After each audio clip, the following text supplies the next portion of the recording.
është konstituimi kuvendit edhe i qeverisë. Mirë po çfarë kemi një pikpyetje, zotri Shala, është se cila duhet të vijë para. Disa thonë që kuvendi ka për detyrë që menjëherë si një lloj urgjence ta zgjedh presidentin e më pas të vi edhe votimi për qeverinë. Si shkon?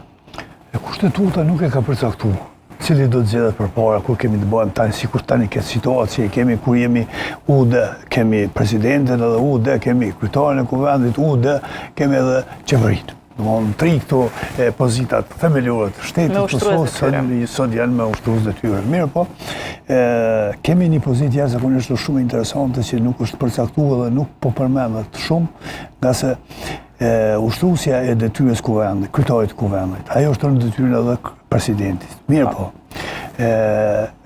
momenti kur ajo thret të gjithë partitë politike dhe e cakton rendin e ditës. Si caktohet rendin e ditës në kryesi, mandati i UD i kryetarit së kuvendit pushon.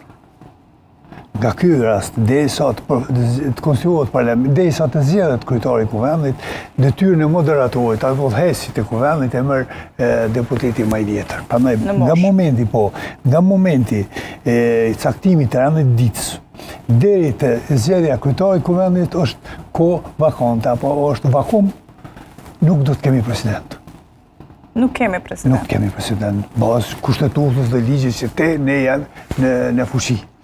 E tash, a duhet të jepet prioritet? Apo ju mendoj që është dashur edhe prioritet që presidenti të zgjedhet dhe ai presidenti që zgjedhet kish me nominu edhe